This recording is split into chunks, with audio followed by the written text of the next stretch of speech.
Good evening. I am Megan Owens. I am the pastor of Pilgrim Congregational United Church of Christ, and we are honored to welcome you here to our celebration of the life of Pamela Hughes. A great friend to this place, she was an avid member of our book group and a sister in the walk for justice and peace. And I now invite Ellen Southard, a Unitarian colleague and friend, to come and lead us in our service.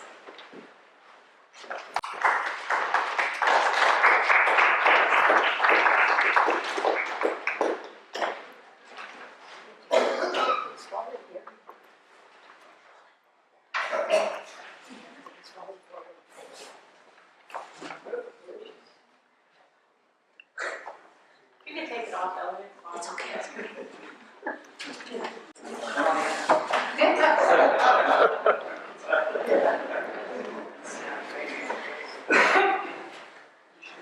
Welcome, everybody. A heartfelt welcome to you all to celebrate the life of our beloved friend, family member, and colleague, Pam.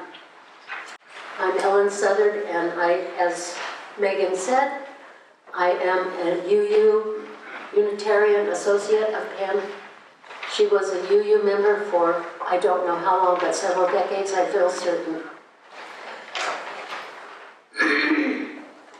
I want to let you know the process for tonight about the images and the filming. So the service is being recorded on video and with still photos.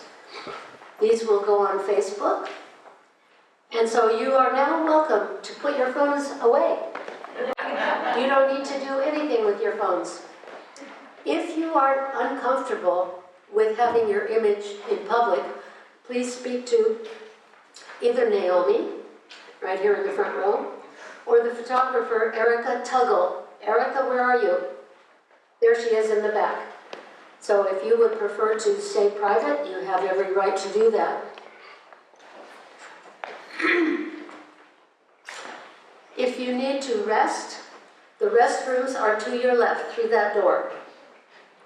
So I would like to start off with a lighthearted atmosphere, and to that end, I'm going to tell a joke that Pam would have loved, but alas, I learned it too late.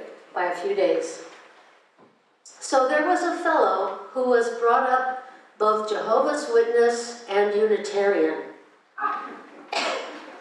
He found himself going door to door with no particular reason.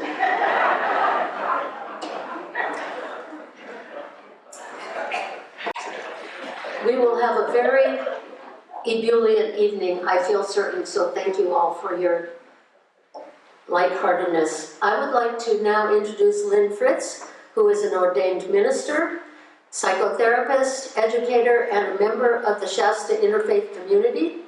And she's accompanied now by Joey Carroll, who will play Native American flute music for us. Thank you.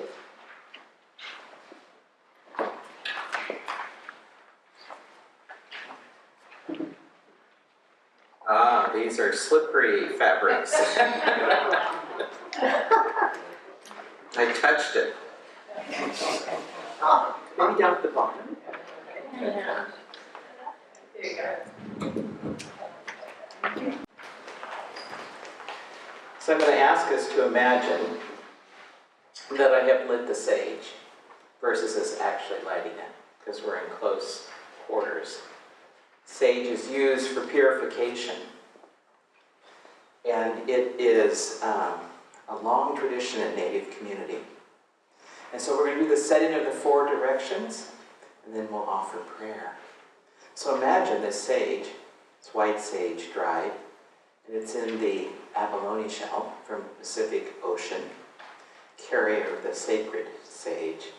And imagine a stream of smoke that would fill not only this space, and carries our prayers heavenward. So I'm going to invite us all to stand. I'll lead you through this process. We begin by facing the east.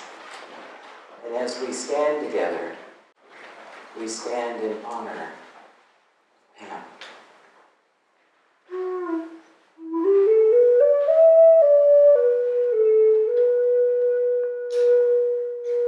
As we begin, I'm going to invite us, if you're comfortable, to close your eyes and take a long, slow, deep breath in together. And that relaxing exhale. As we open our eyes and face the east, we are honoring the spirit of light, the spirit of the east. This spirit represents the beginning of each new day in this lifetime. The light that shines forth, that allows us to see our way and travel in our creative energy as we move through this lifetime. As we move through the day, we're reminded of our connection to the sacred. Turning a quarter turn to your right, we face the south. And here we honor the creative, the spirit of creation. This direction represents the warm summer winds, the dance of life. As the winds unfold the leaves, it represents the unfoldment of life. The joy, the exuberance, the creativity. We're turning another quarter turn to the right, facing the west. And here, we honor the life-giving spirit. We're reminded that life is brief, that one day, just as the sun sets each and every day, one day, our own personal sunsetting will occur. Time is limited. Recognizing and honoring the spirit of the West helps us to remember that life is limited. So be mindful of our days. Turning another quarter turn to our right, we face the direction of the north. This is a spirit of love. Sometimes hard to imagine that it represents the winter winds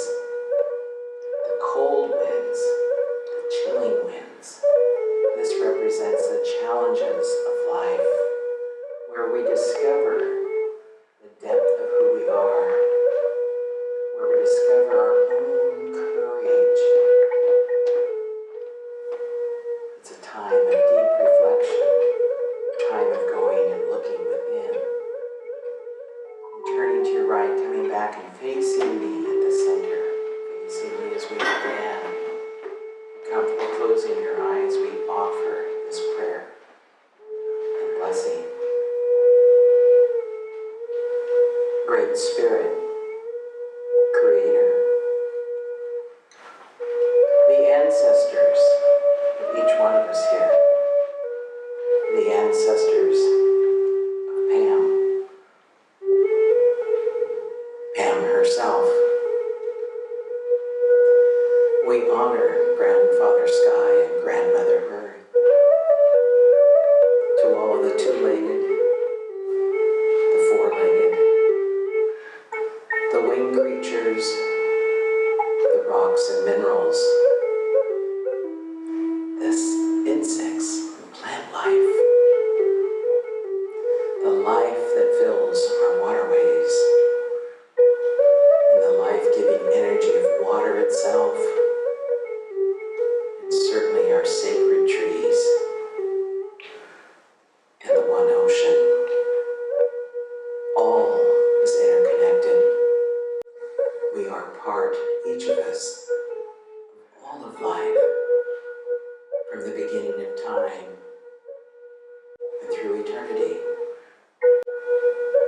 And sensing that connection, we honor the life of Pam, her journey as teacher, peacemaker, activist, friend, a spiritual individual, curious and engaged in life. We honor her this day, a role model for all of us. And as we feel her presence through her work and consciousness, we're reminded of the immense love she had for community. And so as we offer this blessing and prayer, may we too follow a like path to help build community, to live our truth in a way that is respectful, gracious and kind, and yet resilient and determined. We give thanks for the peacemakers. We give thanks for those who recognize the connectedness of all of life. So as we offer this prayer and blessing, it extends beyond this room, across our nation, across the one globe, the one ocean, into the universe and cosmos. Through all time, we send the message of peace, compassion, and love. We speak it through Great Spirit to all our relations.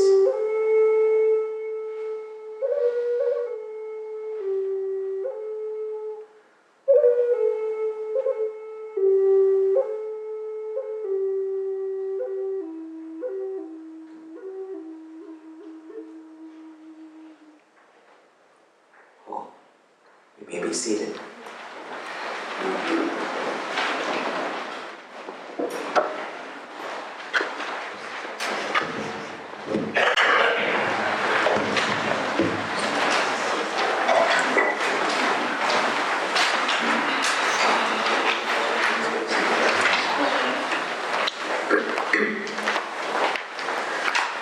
At this time, we're going to watch a video biography of Pam's life, made by her brother Richard Persky in Colorado.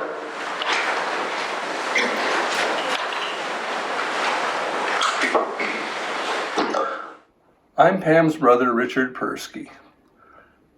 Pamela Kay Persky was born on June 10, 1943, in Claremore, Oklahoma, and was the second child of Faye and Vera Nielsen Persky. Faye and Vera had married in December of 1937, when the Depression was easing but jobs were still scarce. They moved to Eureka, California, where their first child, Patricia Ann Persky, was born in June of 1939. That year, Dad began a 7-year career working for the DuPont Company, and the family traveled to construction assignments around the country, including Iowa, Indiana, Oklahoma, and New Jersey. Mom's diary indicates that Pam was only 3 weeks old when they left Oklahoma for New Jersey. By 1946, the Persky family was back in Eureka and beautiful Humboldt County for good. They built their permanent home on V Street, and it became the center of our family life for the next 60 years. Claremore, Oklahoma is famous for being the home of wisecracking country humorist Will Rogers. However, Pam had no memories of her 3-week residency. Later, when her grade school classmates each recalled where they were born, Pam announced that she was born in Claremore, Oklahoma, and quickly blurted out, "But it was a mistake!" That was one of those family stories we always remember with a smile. The story may even be true, but Pam was not a mistake. I was born in 1948 and immediately adored by my 9-year-old and 5-year-old sisters. Over the years, they have reminded me of how spoiled I was as the only son, and I'm sure it's true. In 1950, my sister Peggy Agnes was born, and our family was complete. Growing up in the busy Persky family makes my childhood memories of my older sister's activities pretty suspect. Both Pam and Pat were excellent students. In 1956, Pat married Forrest Vance immediately after graduating Eureka High. I was just 8 years old, had a cool brother-in-law, and our family was growing. Pam participated in Bluebirds and Campfire Girls activities. She was also a serious student who studied hard and had excellent grades. I later would call her my little sister because she was a petite 5'2" of focused energy. Pam enrolled in Humboldt State College and commuted to Arcata in her trusty 1950 Chevy that she named Mortimer. Pam also had a part-time job working at Reliable Hardware for our uncle, Dwight White. Pam was the first in our family to attend college and an example of hard work, competence, and success. A very important aspect of our childhood was the extent that Eureka and Humboldt County became the center of our large and loving family. About 1950, Mom's sister Ruth and her husband Dwight moved to Arcata from Iowa with their young son Steve. Mom and Ruth were very close, and they had their first sons on the very same day. I grew up with my twin cousin Steve White nearby. The Whites were soon followed by both our Nielsen and Persky grandparents, and our traditional family gatherings became large events. In 1962, our parents' 25th anniversary photo shows 4 generations of our family, all of their parents and children, including the young Vance family and grandchildren Kathleen and Michael. Pam was a smartly dressed college student with purpose and goals. At Humboldt State, Pam met Charles Bauer, a business student. They were married in 1963 and lived in the Fieldbrook area while completing college. Pam graduated in 1965 and they moved to Reading, where Chuck bought the Western Auto Store. Pam was determined to be a teacher and completed her teaching degree at Chico State and began her teaching career in 1967. Pam and Chuck had no children and amicably divorced in 1973. In December 1975, Pam and Paul Hughes were married in the courthouse of historic Old Shasta. Paul had 2 children from his previous marriage, and Pam became the stepmother of Steve and Beverly Hughes. They bought and remodeled their cozy home on Mary Street in Reading, and it soon became another gathering place for our family. Paul loved to cook, and his prime rib was legendary. They were both educators and traveled extensively, biking, camping, and hiking all over the world. They made many trips to visit us and even roughed it at our rustic cabin in the Colorado Mountains. Pam and Paul were important parts of the family glue that binds us and shaped the generations to come. This year, they would have been married 50 years. Pam was very enthusiastic and always engaged in the lives and goals of her family and friends. She especially reached out to the younger generation. She always encouraged and celebrated family events, including the exclusive Nielsen Women Annual Gatherings in Ashland, Oregon. Pam was probably the quietest of all the Nielsen women, but as strong and determined as any. Mother and Ruth began this women-only family tradition and invited all their daughters, daughters-in-law, granddaughters, etc., to share a weekend of relaxation and Shakespearean plays. The enduring love and generational bonds they shared in Ashland have fostered strong connections with our far-flung family. Pam generously gave her love and energy to others and causes she believed in. When she was diagnosed with terminal cancer, she was content and grateful for a life well lived. In her last months, she felt blessed with this love and positive energy was returned to her by so many of us who love her and will miss her dearly. Thank you for being with us today as we remember and celebrate her life. Thank you.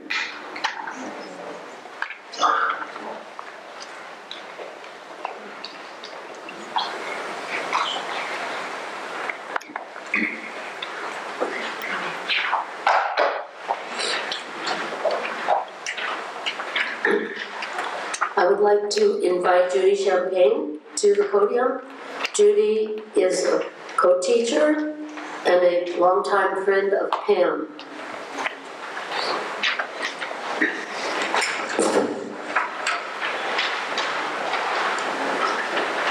Pam and I were both strawberry blonde English teachers who decorated our houses in pink and soft blue. Which is why I'm not wearing funeral colors. I met Pam in around 1976 when I moved to Reading alone the week before school started. She called me and told me that she and Paul would pick me up and take me to the back-to-school staff party that weekend and helped ease my way into a staff that prided itself on being close-knit. She and Paul also introduced me to the beauty of the North State. They took me on a picnic to Bernie Falls and camping at a small lake in Oregon. They introduced me and my boyfriend Patrick, who would come up from San Francisco some weekends, to Ashland and to red-winged blackbirds. It was Pam's way to make quiet statements. Rosie Talarica used to make a cake for each male member of the faculty on his birthday. One year, Pam brought my birthday cake to school. After that, Rosie began making a birthday cake for the women on their birthdays too. That's my view of Pam as a colleague who taught English and journalism and published the school newspaper. Craig Coughlin, class of 1979, wrote Pam's family a letter that could speak for a lot of us. He wrote that he met Mrs. Hughes in the fall of '77 as a junior in her journalism class, and that she taught him things that shaped his beliefs, character, and personality, and molded him into who he is today in many regards. He said that Pam and Paul extended kindness and generosity that would normally only come from parents. In her class, he learned that a story is either correct or it's not. Every story had to be verified by at least 2 sources. He also admired Pam's quiet demeanor. After his junior year, he purchased a bicycle and rode to Pam and Paul's home, and they became better acquainted and bonded over their love of cycling. One day that summer, he told them he had enlisted in the Marines with his time to begin after graduation. Pam expressed concern that the military would change him. They took him to see Coming Home and Baby Blue Marine. Another act of kindness he says he will never forget is their offer to pay for the entire evening of the senior prom if he would invite a particular girl. He was too shy to invite her and felt the offer was too generous, but he's never forgotten it and says it may very well be the nicest gesture that anyone has ever offered him. He writes, "There's a hole in my heart that I truly believe will never heal. I look forward to seeing my friend Pam Hughes again someday in heaven. I look forward to shaking the hand of Paul and giving Pam a hug. I will jokingly tell Pam that the Marines did not change me from the person she got to know as a young man. Most of all, I look forward to telling Pam of my travels and how many of her teachings, advice, guidance, and various acts of kindness have shaped me and made me who I am today. I am a friend who is eternally grateful to her and will be forever. When Pam transferred to Pioneer High School, she dove into a different kind of curriculum. And she was sick a lot, and she had to prove that her classroom had asbestos in it. This victory meant that she had to hold her classes in a make-do environment for a while. Our conversations revealed her respect for her students while holding them to standard. I was in awe of the challenge of creating a school newspaper with students who didn't attend on a regular basis. The other thing she shared with me is of the very close relationships she made there, very close friends. Pam was my friend, and I had many enjoyable times with her and Paul. But the roles they played in my life surpassed friendship. In November 1982, I was 8 months pregnant, and my then husband Patrick was commuting to Sacramento to grad school and spending 1 or 2 nights a week there. The day before the Thanksgiving holiday, the doctor told me that my baby was standing up and that if Chris kicked out the umbilical cord, he and I would have 30 minutes to make it to an emergency room alive. Pam attended an emergency C-section class that weekend so she could be with me if Patrick was out of town. And for the next month, I spent one night every week at Pam and Paul's house so I would never be home alone. Pam and Paul also came over to our small house on Wyndham Lane and tore out a wall between a tiny room and the laundry area and made a master bedroom. They turned the small bedroom into a nursery for Chris. A few years later, Pam's father made Chris a wooden toy box that looked like a boxcar. Over the coming decades, we shared long conversations and dinner and movie nights, and wine time, I might add. Every Christmas, Pam and I made Russian tea cakes and ginger cookies together. I fondly remember Paul coming to the kitchen with a twinkle in his eyes to cash in on the broken ones. In 2009, Pam and I spent 3 weeks in Athens and Santorini for my first retirement adventure. I wrote many of these personal experiences that I've shared with you in a letter I wrote to Pam when she first went into hospice. I thanked her for being there for rides to an eye surgery or an endoscopy, for being there in the dark times and through the good times. I wish I told her that she exemplifies Martin Luther King's premise that the current King Center is pushing, and that is to be love. And I think Pam was love. In my letter, I ended with these words. Thank you, Pam, for all the love and light that you have brought into my life, for filling in for family at times, for being my friend, and for showing us all how to make a graceful exit.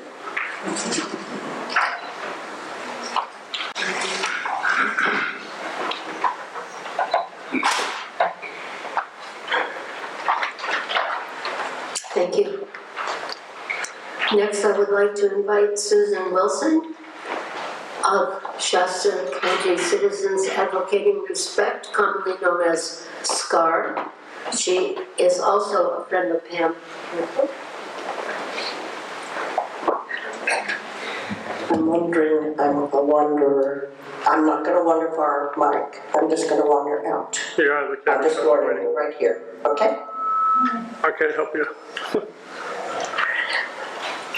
I'm here representing tonight Shasta County Citizens Advocating Respect. For those of you, and there are many of you I see out there, have been involved with us over the years. And we started as an organization back in the 90s, Shasta County Citizens Against Racism. That wasn't enough. And I think when about 2010, we were looking at the world, and Pam was part of this, and she came up with our new name, and that was Advocating Respect. keeping the same initials as CCAR, SCAR. Too bad that that's what it actually ended up saying, SCAR, you know. That was a too bad thing, but we have really fought for advocating respect, and Pam has been one of the backbones. Now, those of you who participate in small organizations know who is the most valuable person in that small organization. It's not the president.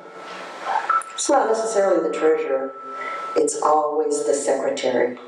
And Pam took notes month after month after month. They were perfect notes. And how cool is that for us? She was a believer. And we need believers in this world anymore. And especially she was a believer as we wandered into our current situation of government. You know, she always felt strongly about making sure that people could be respected, that people could be included, and that people could be important. And her work at Pioneer, which is partly when I knew her, was part of that. So one of the things I want to tell you that we have done at SCAR is to develop a scholarship. Thank you, Naomi, for helping us get that going. And this year we gave 2 awards. They're not scholarships. We gave an award to a young man at Central Valley, and a person, I don't even know, Marilyn, a girl or a boy at Pioneer? Pioneer was a boy. Okay. And an award to a young man at Pioneer. We gave that award to them for making it in a tough world, in a tough school system that wasn't set up for them. It was a class that Pam taught, and we're really proud of this. We have money, and we're looking for money just to keep in there so that we can do it through the years. I think that Marilyn told me today that we have enough money for 3 years now already to do what we did this year. So thank you all for your donations to that. I can't talk about Pam without 2 more things. And one is, I didn't meet Pam first, I met Paul.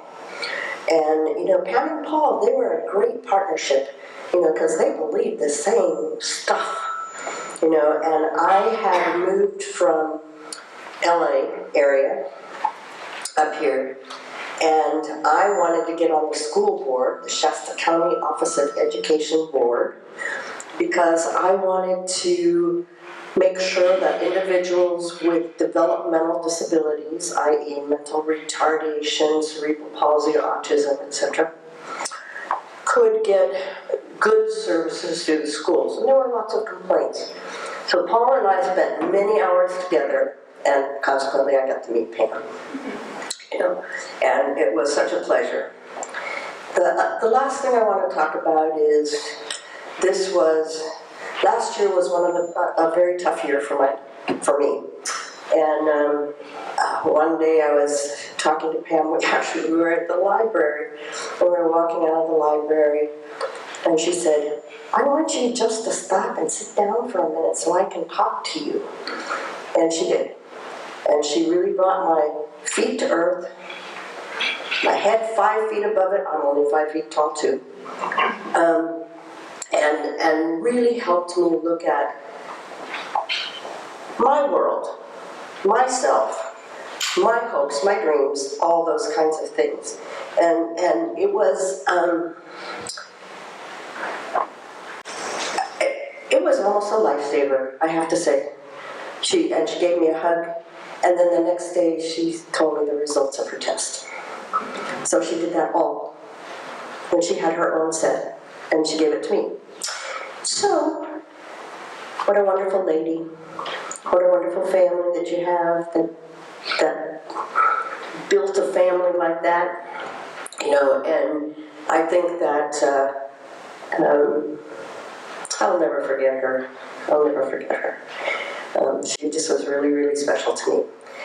And in honor of that, and in honor of the world that we live in today, you will notice that we are all going to sing the song, the civil rights anthem as we call it, We Shall Overcome. So what I'd like everybody to do is stand up, arms at your side, and put your pieces of, well, you can hold your pieces of paper. But as we get ready to sing this song, I want us to think about the purpose of this song. You know, this song has a history. This song is important. Marilyn, will you get up here because I can't sing and you can.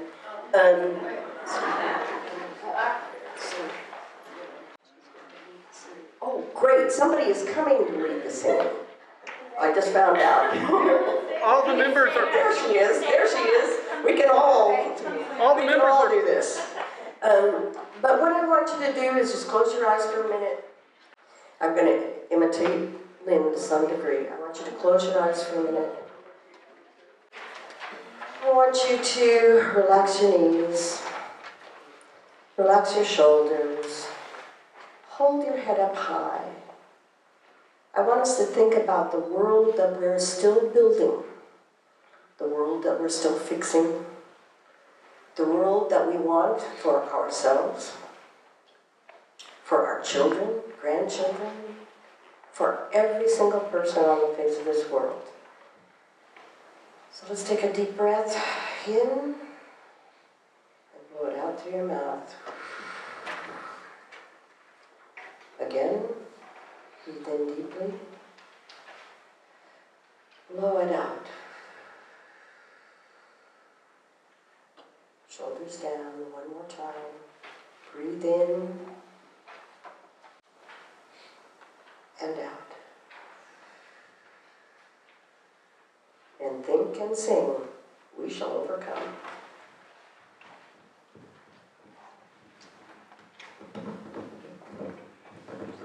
Can you put this back in here? Oh, yes.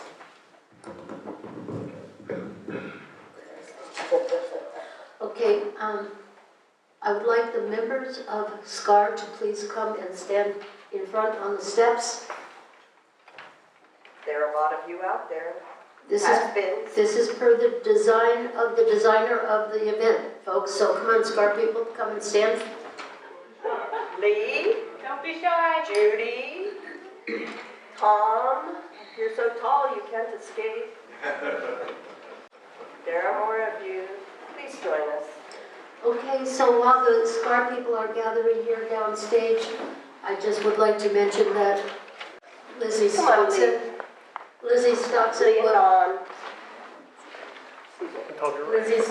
will lead us in the singing, and the grandnephew of Pam, Salman Yates, will be on piano. So please sing with your full heart.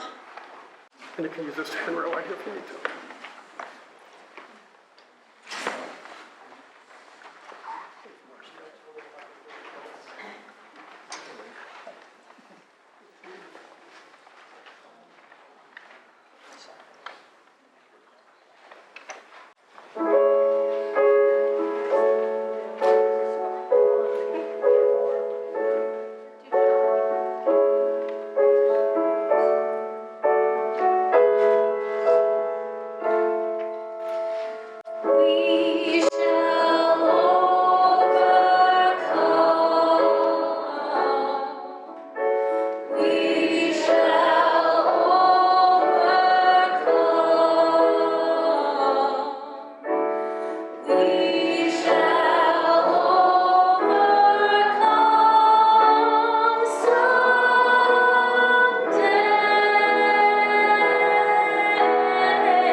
Okay, the next event is to arouse your creativity and your muse.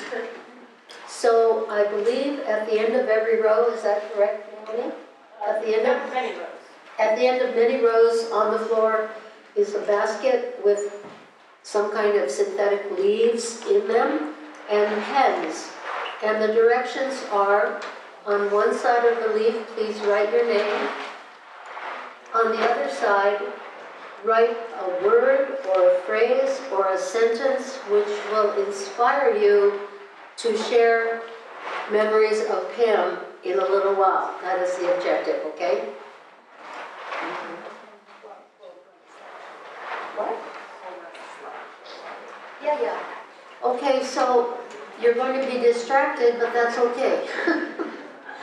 Because you're going to be writing during the very detailed slideshow. Okay, so don't worry. You're going to have lots of opportunities to see many slides.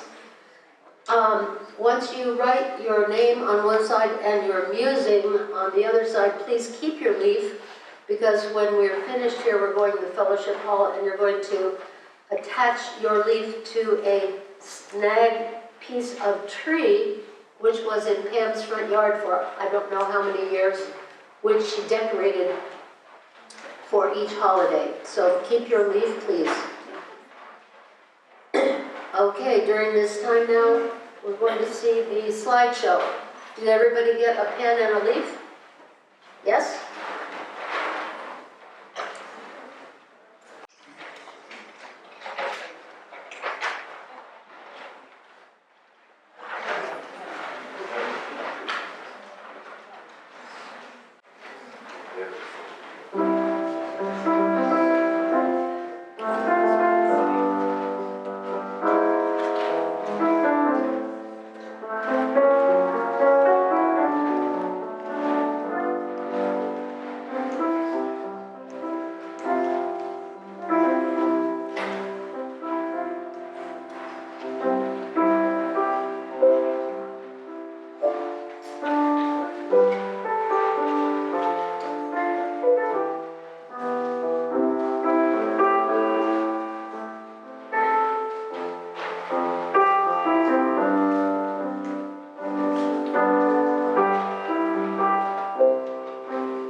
All right, everybody. So you have the opportunity now to speak about your connection and your admiration and your fondness, whatever you would like to. So those of you who would like to speak, you're going to come close to the piano where you'll receive a special microphone. So please form a line over here on the shady side of the sanctuary, and don't be shy. While you're doing that, Naomi asked me to share first, so please go ahead and make your line. I'm going to be reading a very short message that the Unitarians wrote to Pam at Easter time this year, and I had a card made by my friend of a beautiful crow. So we wrote, "Dearest Pam, our petite warrior for justice. Crows symbolize wisdom, knowledge, and intelligence, as well as change and transformation.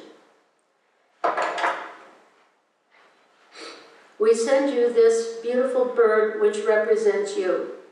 We thank you for your bravery, steadfastness, and bright spirit.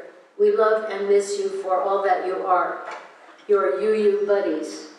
And I have to add to that maybe a lot of you know that Pam, I can never forget my feeling about how petite she was, and yet she was such a fierce warrior, and she dared to attend the Board of Supervisor meetings in this lovely county. And I could never attend one in my whole life. So she was so brave, and she wanted like crazy to meet with Kevin Cry. But it never happened, and I wonder why that could be. So anyway, I see a very long line forming here, and so while that is happening, I'm going to look up one more item to share with you. And this is I took a photograph of the whiteboard at Serenity Gardens where Pam lived her last months, and they always chose a resident of the week. So this was just the week before she died. And it says, resident of the week is Pam. And it has 4 hearts around it. And it says, Pam's smile and love for her caregivers. Always cheerful. She's grateful and thankful. Her courage, her hugs, always happy to see a smiling face. Pam has a pure, loving heart and always shows so much gratitude. How much she cares about the caregivers. Her involvement with our community. Lots of friends. All right, thank you. And now we'll hear you and your sharings. Thank you. Hi, I'm Vanessa Shields. I'm Pam's niece, one of them. And she wasn't just my aunt. She was a second mom to me and my sister. And she poured into our life in many ways. And one of the things she did is she provided many adventures for us, including taking each one of us when we graduated from high school on a trip to Europe. And I will forever remember her energy, as we've heard talked about, when she had Uncle Paul and I walking for what felt like endless miles in search of the perfect restaurant that she had studied and she had planned the trip, and it was someplace with food to die for. And Uncle Paul was following along behind saying, yeah, but we might die before we get there. But she was undeterred. She got us there and enjoyed our time. So you guys can each come up one at a time, and I'll hold the microphone for you. Excuse me one moment. I would like to mention that those of you on the live stream, if you would like to share your memories, you can do that on the live stream chat, or you can text the following number, 530-355-8885. 3756, and your words will be read shortly. My name is Christine Bushmidt-Licker, and I have been in love with Paul Hughes since I was 16 years old. My husband knows. Pam knew. When I lost a very important family member in 1990, Paul sent this to me, and I felt that he would like it if I shared it with you. It's a poem, it's part of a poem, part of a very long poem by A.E. Housman, who was one of Paul's favorite poets, and I think one of Pam's favorite poets as well. It goes like this. And I better put my glasses on or we won't get anywhere. From far, from night and morning, and earth's 12-winded sky, the stuff of life to knit me blew hither, here am I. Now for a breath I tarry, nor yet disperse apart. Take my hand, quick, and tell me, what have you in your heart? Speak now, and I will answer. How can I help you? Say. Ere to the wind's 12 quarters, I take my endless way. Thank you.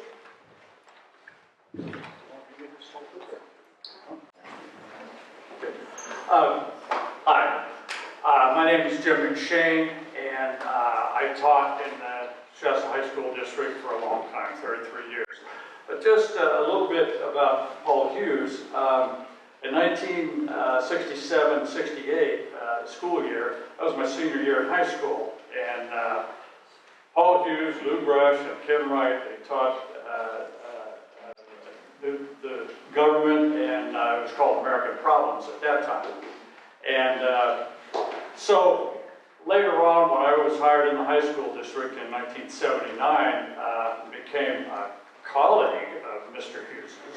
I had a real rugged time, you know, calling him Paul. That just didn't kind of work for me. And but one time at one of our gatherings, he in his little drawl, he said, you know, Jim, he said, you're going to have to get over that Mr. Hughes stuff. He said, people are going to think I'm a lot older than you if you don't call me Paul. But Pam, as a colleague, and some people have alluded to at Pioneer High School, a lot of times people think, well, you just, you know, you tone things down and you just kind of get through each day with these kids, because they had a lot of problems, a lot of issues. And, but Pam didn't do that.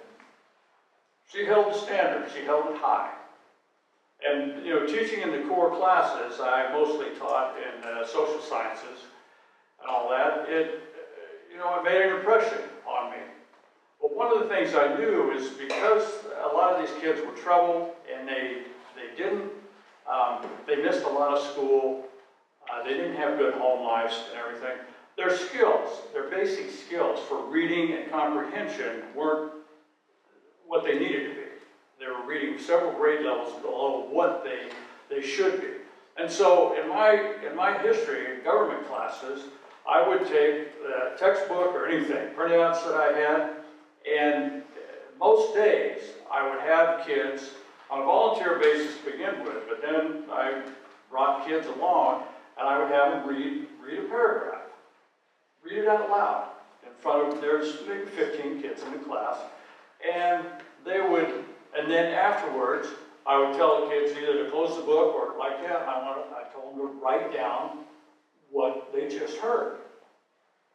And so as we got into it throughout the school year and everything, you could see the improvement in kids.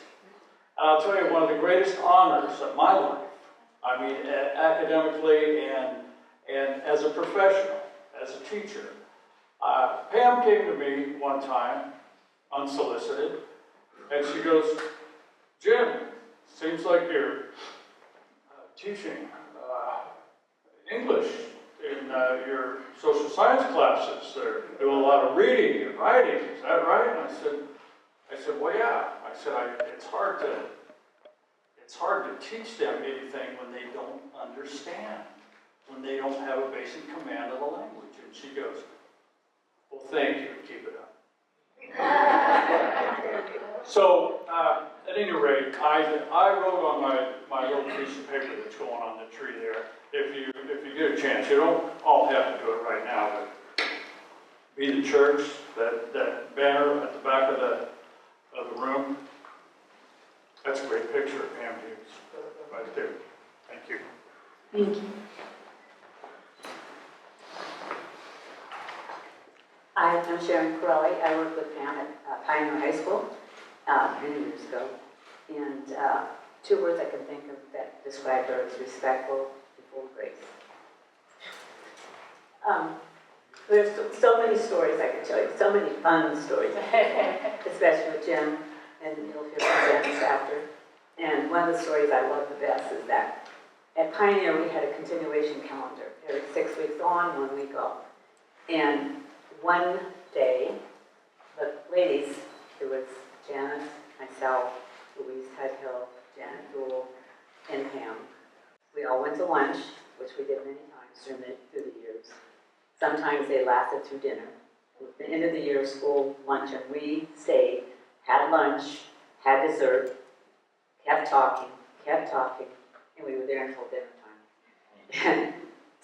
But the story I remember the best is that one day we went to lunch with the ladies, and the guys stayed back at the school site. I don't know if we were on a break at the time or not, but they were creating the calendar. Each year we had a choice about what the calendar was going to look like, with 6 weeks on, 1 week off, that type of thing. And we came back, and the guys had already decided on what the calendar was going to be. And we looked at each other and said, no way. And as you know, Pam is very calm, but assertive. And so we marched in there and we said, no way. We're going to talk about this. And we ended up negotiating. But it was so funny because we just thought, the nerve of having her. And I was career tech when I first started working at Pioneer. I worked in the Career Center. So I had a lot to do with Pam because she was a journalism teacher at the time also. And so I had the first computers, Shasta Union High School, well, for Pioneer High School anyhow. And it was only like maybe 2 or 3 at the time. Brand didn't know what I was doing. The kids could tell me more probably. But she was always creative, patient, kind, and always treated me with respect. I'll never forget that. And the last time I met with her was my special birthday party I had in October. And she made it to my party. You couldn't have known that she had anything wrong at the time, and we just enjoyed the celebration. But thank you. Thank you.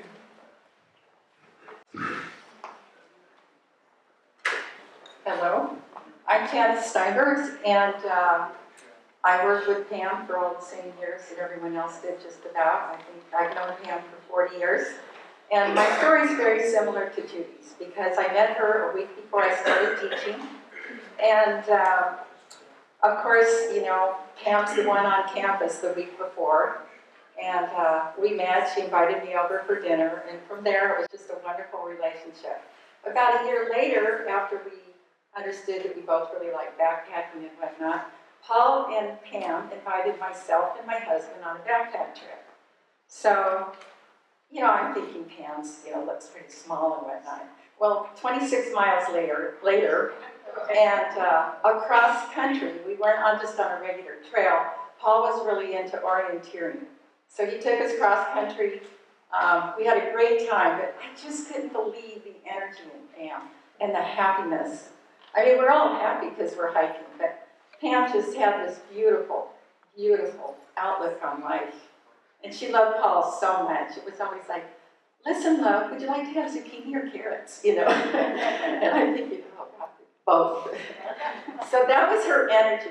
But then I have a couple others. She retired 10 years before me, and I had this extreme jealousy, because every morning, driving to work, and my husband going to Shasta, being the Pioneer, and then my girls to Shasta, we would drive across the Court Street Bridge, the old one, and then later the new one.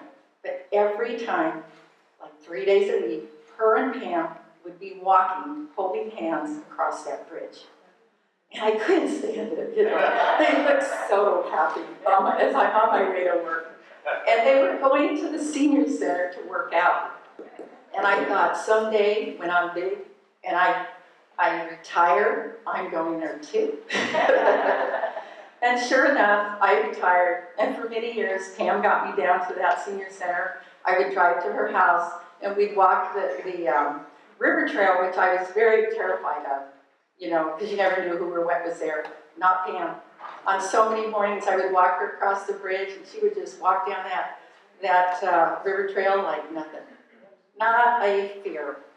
I don't know how she did it, but that was a very enjoyable part of being with her. And then this one, this is not jealousy, but I wrote about her persistence. And it's the last time that I saw Pam before she was diagnosed. And it was Sharon's 80th birthday party. I was in Los Angeles, and I got the invitation. And of course, I was planning on going. But Pam started emailing me. Are you going to Sharon's party? And I said, oh, yes, I am. And then she, a little bit later, what day will you be arriving? I don't know yet, Pam. When's your flight? I'm not sure if I'm flying yet. I might drive, you know. And so I was getting all these emails from Pam. And then, you know, she kept saying, well, what time do you want me to pick you up at the airport? Well, finally the day comes, and I decide to drive. So it's the day before. It's 10 hours. I'm not feeling that good anyway. And let's see if we a little higher. Okay, so I'm not feeling that good. But I get here, and it's Friday. And I'm feeling really bad. And then I think, I gotta dress up, because Sharon always looks so nice. In fact, all the people I worked with, and I'm pretty casual. So I try on everything in the closet, that, you know, because I haven't been up here a while. Nothing fits. I gained 10 pounds, unfortunately, and nothing could accommodate that extra 10. And I was just going, oh, I can't go. I'm not gonna make it, I'm not gonna make it. Okay, then she says, Janice, you're going to be here at 4:30, aren't you? So we can go together. And I said, well, maybe. And then she texted me again. Now I'm expecting you at 4:30 because it starts at 5. We don't want to be late. So then it's 3 hours before. It's 1:30, and I'm really feeling bad. And I thought, okay, Pam, I'm sorry, but I really can't make it. I really want to go. I drove up here. I'm not feeling good. And I didn't want to tell her about the clothes either. But, and then I did. And I said, I just want to go so bad, and I just feel so bad. And she goes, do you have pajamas? And I go, well, yeah, I got pajamas. And she goes, do you have fluffy slippers? And I go, yeah, I have fluffy slippers. And she goes, okay, 4:30, in your pajamas, in your slippers, at my house. She goes, Sharon's not going to care what you're wearing, just be there, okay? And so now, I mean, she's so persistent. What do I do now, you know? Is it the pajamas? I can't get out of this at all. So I run down to Penny's, you know, and I got this. I'm wearing it in honor of her. And I went to Pam's, and we went, and we had a wonderful time. I'm so thankful for her persistence. And seeing Sharon, and well, just every person, you know, it was so wonderful. And we had such a good time. Right when we got there, she went and she bought us each a glass of wine that we sipped through the whole evening. She ate like a horse. She ate double what I ate. And I just couldn't believe that that little woman could eat so much. Did not appear or feel sick at all. So afterwards, we went to her house, and we had a little snack or something. We were sitting there at the table, and she goes, you know, Janice, I'm losing weight. And I go, well, you know, a lot of us gain weight and a lot of us lose weight when we get older. And she goes, no. She goes, I've lost 10 pounds in the last few months. And then we both were worried. She goes, what do you think it is? And I go, well, you know, that is one of the symptoms of cancer. And she goes, yeah, I thought so. So we discussed that, and she decided she'd go to the doctor. This was in October. And I assumed she was going to go. I went back to LA, and unfortunately, I wish I would have been more persistent. Because she told me, you know, the holidays were coming, she's going to be busy, and then I was going to invite her to LA and, you know, have some time down there.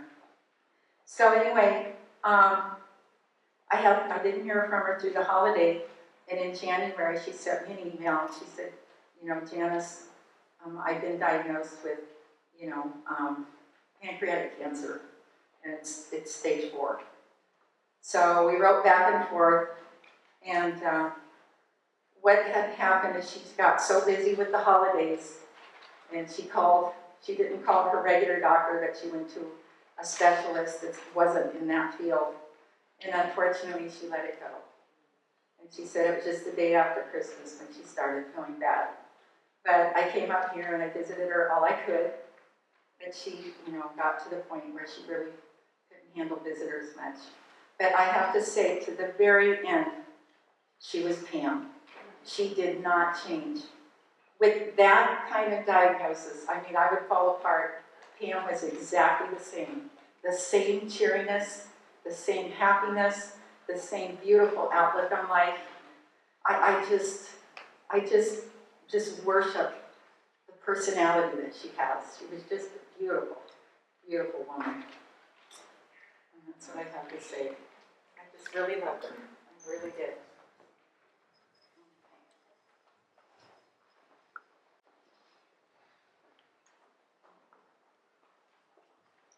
I don't have stories like theirs. I didn't know Pam that long. I taught at Shasta High School 21 years. I knew her husband till he died. The last 5 years that I taught, I knew Pam and spent a lot of time together when we would have meetings. After I retired, she and I walked in every protest that existed. She saw to it that I learned to walk and not quit. We were not close friends, we were good friends. And she taught me things, and she helped me with things. I was much older than she, and so she would have to pick me up at certain places because she knew I would not be able to walk back to where we started and things like that. We would walk a couple of miles, and I would have to stop. And she would go on and later come back and pick me up in her car. She did things for me. And we would, about once a month, we would go out to lunch. We didn't talk about things. We were just together. We knew that we believed the same things. We knew we wanted the same things. And I am so glad to have known her. Thank you.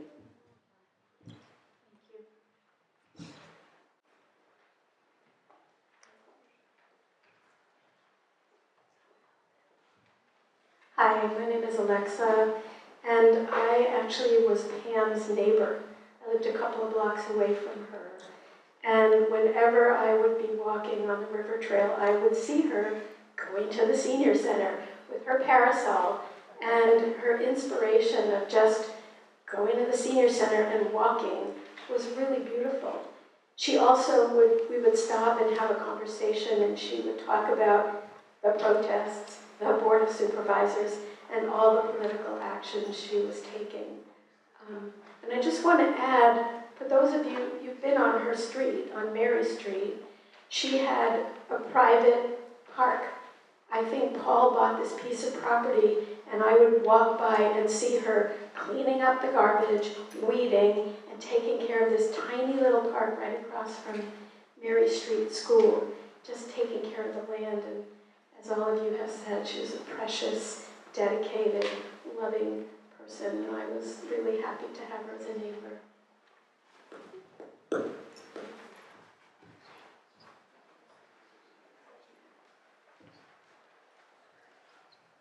My name is Paul Nanuka. 15 years ago, I walked in a small room in this church to first time go to a church Universal Unitarians, and Pam and Paul were there in a small group, and they led me through a journey for the next 15 years. And we had, endless debates, as few of the Unitarians here would tell you. So I learned a lot from them. Towards the end of her life, I feel guilty. I wish I could have done more for her. And I was kind of a little bit mad, a little bit sad that she wouldn't allow us to do more. But from those endless debates, I knew that she knew more than what I did. She understood life more than I did. And with a quiet strength and dignity, she would live life on her terms and go away on her terms. And she inspired me. Thank you.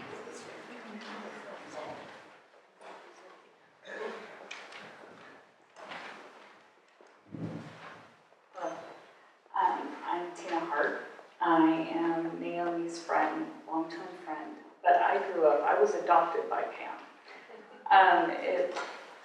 I could have very well been a pioneer student, but I was not quite, but I was well loved. And so I just wanted to share a testament of her love, because Naomi and I, we grew up, I remember always going to Pam and Paul's, and seeing Pam at the feet of Paul in the living room, or through high school, I would stay the night frequently, and we would be camped out in a room, trying to be quiet, and all the girls stopped giggling and all the things. Naomi and I would play tennis very, very badly, right by their house, and we'd be cheering for other people because we were so poorly prepared for tennis, but we had a lot of fun, and there was Pam encouraging us and feeding us afterwards. But Pam, the testimony to Pam's love, she was a person in my corner. Like she was a person in all of your corners. And she would always say, "How are you doing? How's school?" Because it was a struggle. I struggled every bit. And I went to college, and I struggled, and she was there. And she goes, "You can do it. How are you doing? What's your next plan?" And I had worked in a convalescent home from the time I was 16. And I worked, and Naomi went off to school, and then I'd go visit and come back and work and work and work. And then I went back to school while I was with my kids. And she got to know all of my littles. And I just kept having them, along with Naomi. And then they became not little. And I became a nurse. And she was like, "I knew you were going to do it." She knew it when I was a little girl, and she was in my corner.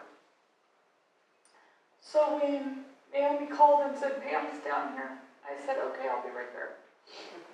And I made sure, I wasn't on her floor, I was on a different floor, and I made sure she had all the right doctors and all the people.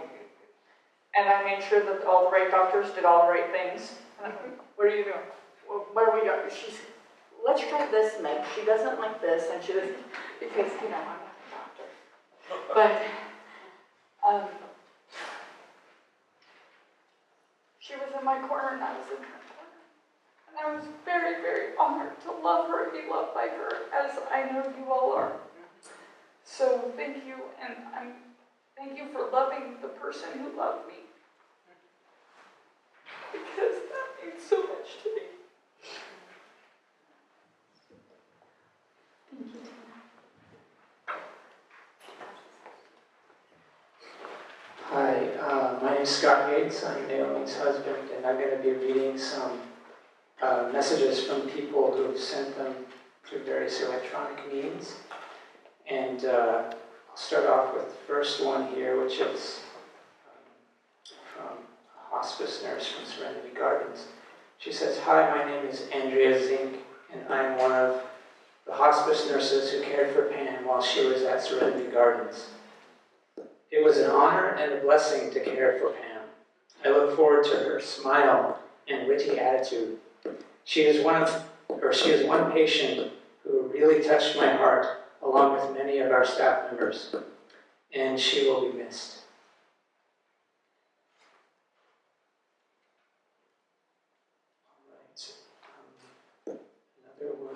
This is from Vanessa's son, Jimmy. Vanessa was the one who was standing here before me. And this is her son, Jimmy, so a grandnephew, I guess, of Pam.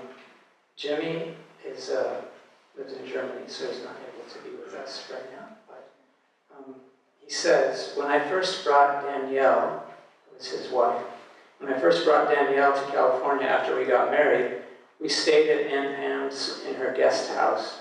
We had one particularly fun night of wine and charcuterie where we got the chance to catch up and tell Aunt Pam about how we met. She took the chance to reminisce about Paul and told us some fun stories of their time together in Europe. Pam was very excited to hear that we were moving to Germany at the time. It meant a lot to me that Danielle was able to meet her and that Pam made her feel so welcome in the family. And then, let's see, one more here.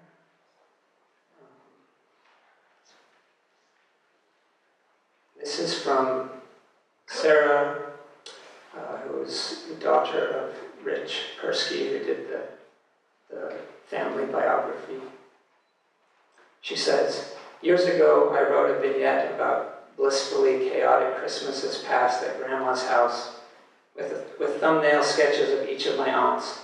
I portrayed Pam seated at the kitchen table, encouraging the artistic endeavors of one of my younger cousins in her soft, treble voice. When I pictured Pam, I immediately see her offering gentle encouragement to young people, asking questions, showing her genuine curiosity about other people's experiences and perspectives, or telling us about something she experienced and what she learned from it. She was a lifelong learner, teacher, and nurturer. When I read the parable of the talents in the Gospel of Matthew, I picture Pam. Pam invested her love in other people with great persistence, and that love returned to her and multiplied. Pam was always present for others and often put that gift of her presence above her own needs. I remember one family gathering at Pam's house when just about everybody, including Pam, got a terrible stomach bug. But she nonetheless went on a family outing to Turtle Bay with several of us. At one point, she very daintily, discreetly, and matter-of-factly threw up in some bushes, and then carried on.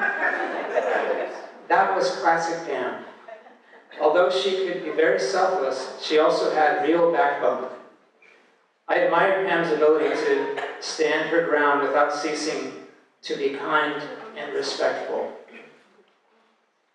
In today's world, it's easy to make the mistake of valuing causes over people.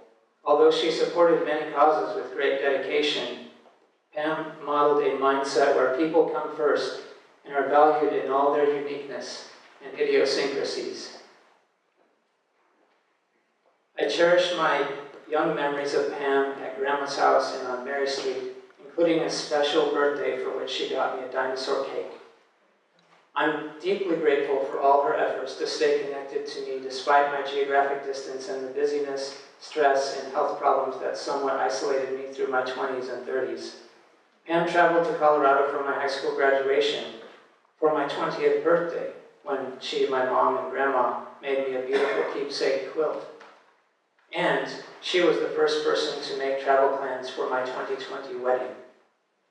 When COVID intervened, she later used her ticket to visit me and my husband, Mate, in Denver and attend one of my outdoor concerts. How lucky I am to have had such a wonderful aunt. I am so grateful that we were able to visit and spend time with Pam in Redding last summer, and that we were able to see her one last time in January. She was her loving, positive, peaceful, stoic self to the last. Pam, I love you and I miss you. Till we meet again in heaven.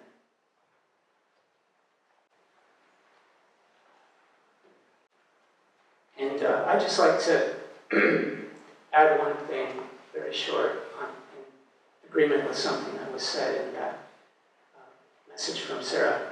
And that is that I think Pam did a great job of helping people be their best. And the way she did that often was by asking questions. And so that's something I really learned from her. Curious questions,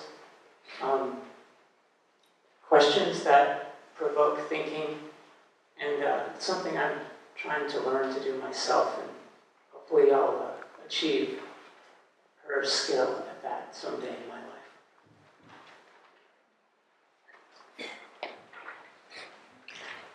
Thank you.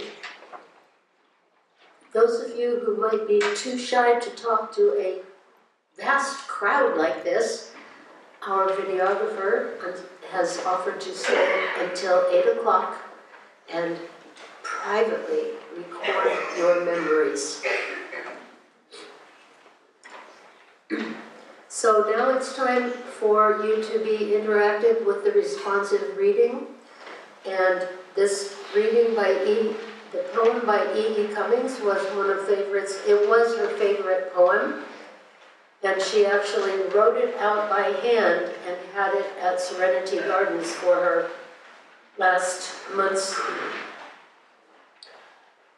If you would kindly stand, and I'm going to ask Candy Adderman to come and read the responsive reading.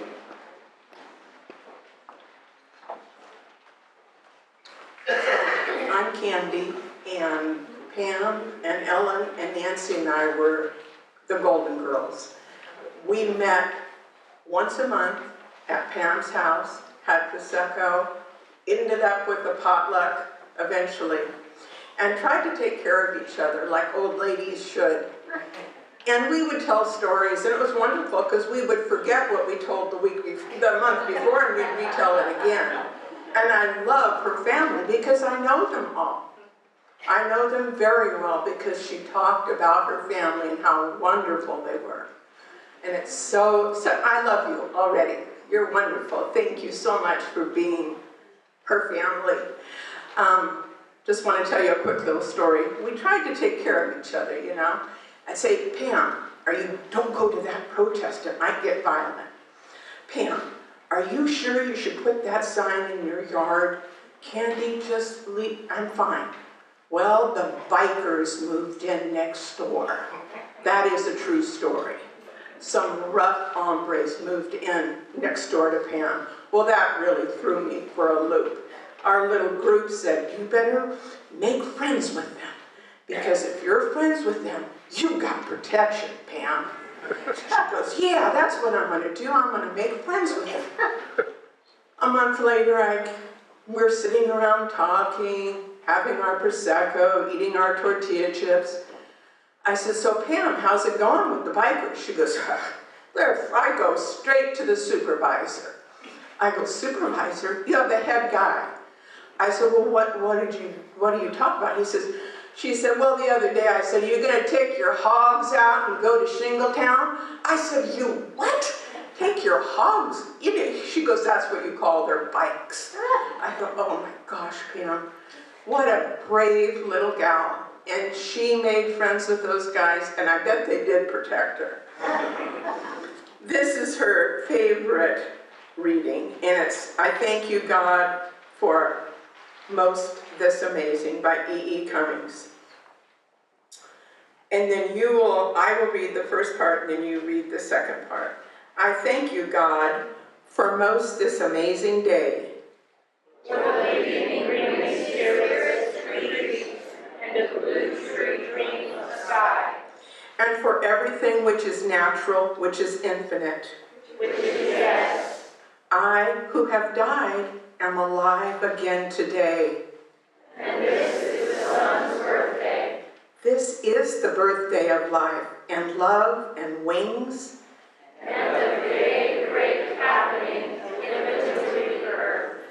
How should tasting, touching, hearing, seeing, breathing, Any limited from no all, nothing new in being here out just unimaginable. now the ears of my ears awake. And now the eyes of my eyes are opened. Thank you. All right, everybody, so last but certainly far from least, Pam's beloved niece, Naomi Yates, will close the ceremony. Thank you all.